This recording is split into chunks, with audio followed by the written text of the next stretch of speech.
Well, hello everybody. Welcome back to the Bison Workshop. I'm Bob.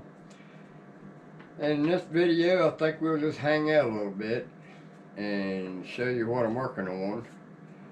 I'm working on my personal cheek rest.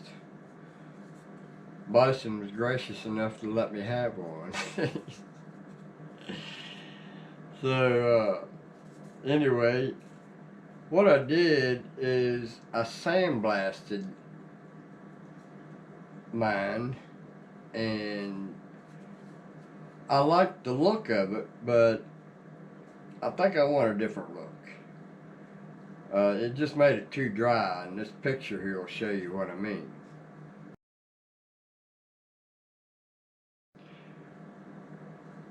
And this will just kind of show you what I have to do to my own parts so that you guys don't feel so special. We don't want you guys thinking you're special or nothing. Nah, I'm just kidding, guys. Anyway, so I bead blasted it, and then it was too dry looking and gray.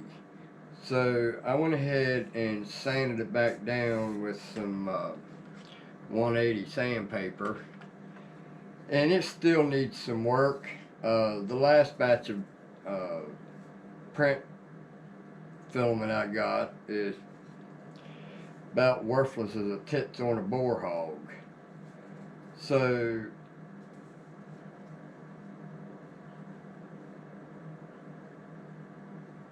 mine's going to have some lines in it because I'm just getting lazy, man. I might do some more filing. I like to take the file and just kind of go across it and just work it until it's nice and smooth. But that new filament that I got's leaving a lot of layer lines, as you can see there. I'll try to give you all different angles. And I can live with it. It's mine. You guys can do what you want with yours, but I try not to send out any that's too awful bad. It's a lot of hard work to get one of these right, but in the end, this is what you should know. You benefit from working on this yourself and doing it the way you want it to be done. I mean, there's so many different applications for this thing, it's just not funny. I mean, you can take and paint that thing all one color. Let's say green. And then you can sand it and just make it so it streaks black through it. That would look pretty cool. Maybe do green, tan, black. It's already black, so you're just going to be showing the black and swirl it into the green and the tan to kind of mimic camouflage. But or you could just paint all these holes one different color and then flat sand it, and once you're done, you just take some boiled linseed oil or hell, cooking oil. You can use cooking oil, any kind of oil. You just want to get something to keep the dryness away from it, and you don't want it so slick or greasy. You want it to you're basically staining it. And I did do some shoe polish on this, and that was the first thing I did after I sanded the dry or the sandblasted part. And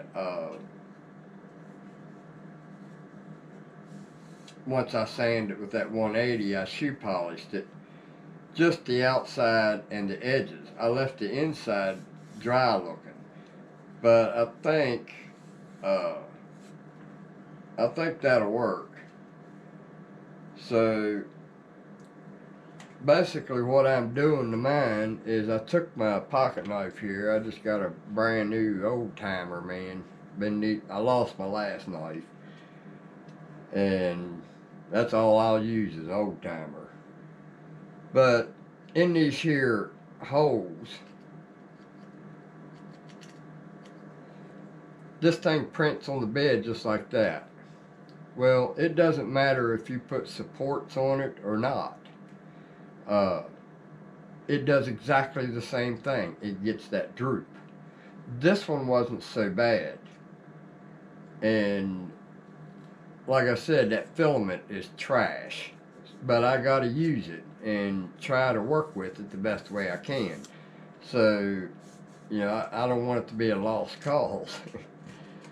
But I'm just going over this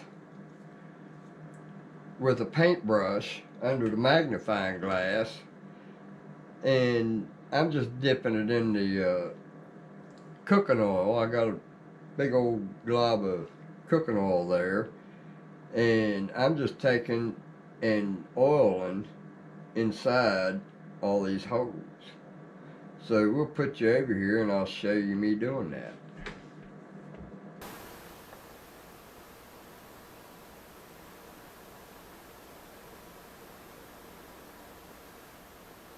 And I'm just going over it. It don't matter if you get any on the outside or not, because you're going to buff this back down once you're done. And it's still not perfect in that hole because I don't have the right files to get down in there. But I'm not worried about it. You do as much as you want to yours. Just doing what you're willing to do to get the end result. And I'm not willing. So, enjoy the music, guys.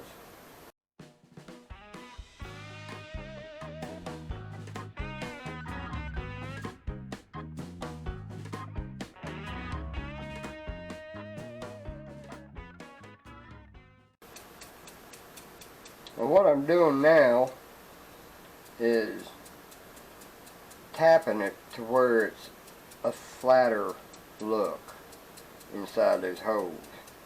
We don't want them shiny, real shiny, because shiny will make it stand out worse. I mean, we got some imperfections, so we don't want those imperfections to be showing. So, we're getting close, and I think that's where I'm going to leave it.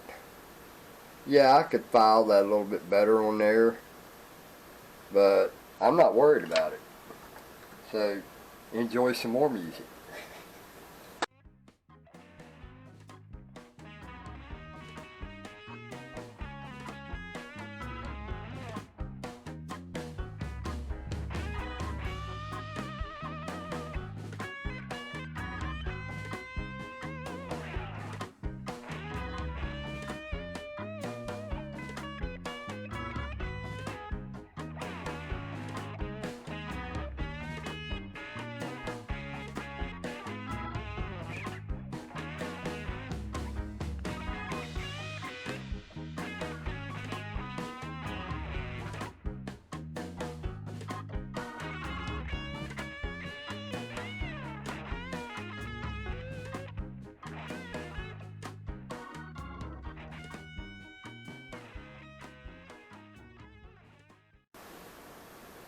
And there you have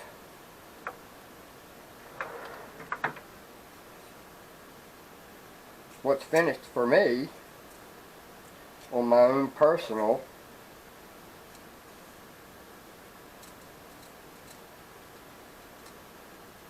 cheek rest. So there you have it, guys.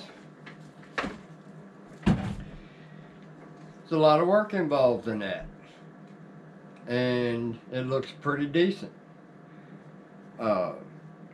So this is how you prepare, or how I prepare my cheek rest. You may have different ideas. I mean, you could round that off. you know, I have the plain one too, and that's the same process. This one's just a little more involved because of the holes. Um, and that's why this is probably going to be discontinued, simply because if I can't get them to print right, uh, you know, with minimal work, and that was minimal work. And basically, to me, it just looks like it's a rough texture that right there. So, you know, most guys would probably file that and flat sand it until it's completely uniform, and then polish it and stuff, and it would be a perfect. You can make this a perfect finish. So, you know, it just depends on if you're lazy like me and just don't feel like doing that much more. So there's my bison cheek rest for my 30 caliber Challenger Pro. I hope you guys enjoyed this. Don't forget to like, share, comment, subscribe. You guys have a good one. Later.